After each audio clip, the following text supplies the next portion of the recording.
27 साल की सरला भट्ट की कहानी आपका सामना कश्मीर के उस भयानक सच से कराएगी जिसे कश्मीरी पंडितों ने सहा है। हम विस्तार से पूरी कहानी आपको बताएंगे। आज श्रीनगर में 9 जगहों पर छापेमारी हुई। छापेमारी 35 साल पहले हुई सरला भट्ट की निर्मम हत्या के मामले में हुई। जिन जगहों पर छापा मारा गया उनमें से एक जगह थी आतंकी संगठन जम्मू कश्मीर लिबरेशन फ्रंट के सरगना यासिन मलिक का मैसूमा इलाके का घर। सरला भट्ट का केस मोस्ट ब्रूटल केस माना जाता था, सबसे हॉरिफाइंग केस था ये जो सामने आया था। तो इस मामले में 9 जगह छापेमारी हुई है, जिसमें प्रमुख बात यह है कि जम्मू कश्मीर लिबरेशन फ्रंट के मुखिया यासीन मलिक के घर भी छापेमारी हुई है। जम्मू कश्मीर लिबरेशन फ्रंट से जुड़े हुए थे, उनके उस वक्त जुड़े हुए थे, उनमें से कुछ मर भी गए हैं, कुछ जिंदा है, उनके घर भी छापेमारी की गई है और सबूत टटोलने की कोशिश की जा रही है। अब आपको सरला भट्ट के बारे में बताते हैं।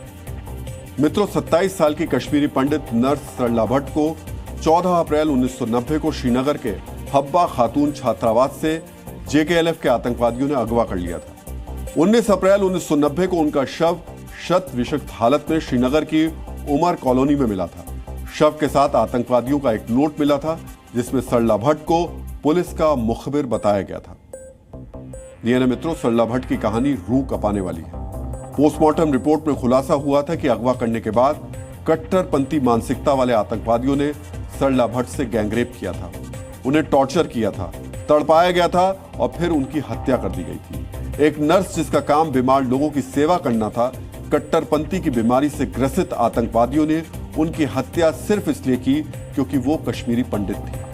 1990 का ये वो दौर था जब कट्टरपंथी और आतंकी कश्मीरी पंडितों को डरा धमकाकर पलायन के लिए मजबूर कर रहे थे। सरला भट्ट की विभत्स हत्या के जरिए दहशतगर्दों ने कश्मीरी पंडितों को अल्टीमेटम दे दिया था कि अपना घर, अपनी संपत्ति छोड़कर चले जाएं, नहीं तो जान जाएगी। कश्मीरी पंडितों को भयाक्रांत करने वाली इस आतंकी साजिश का सबसे बड़ा चेहरा था यासिन मलिक।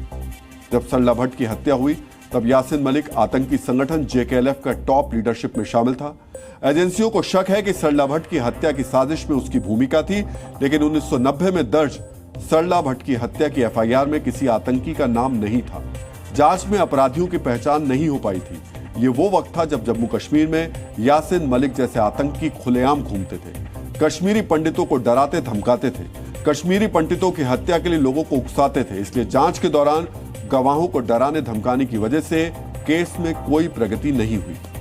जम्मू कश्मीर के उपराज्यपाल मनोज सिन्हा ने आतंक पीड़ित परिवारों को न्याय दिलाने के लिए उन सभी मामलों को फिर से खोलने का निर्देश दिया है जो अनसुलझे रह गए थे। सरला भट्ट मर्डर केस में नए सिरे से शुरू हुई जांच उसी का एक हिस्सा है।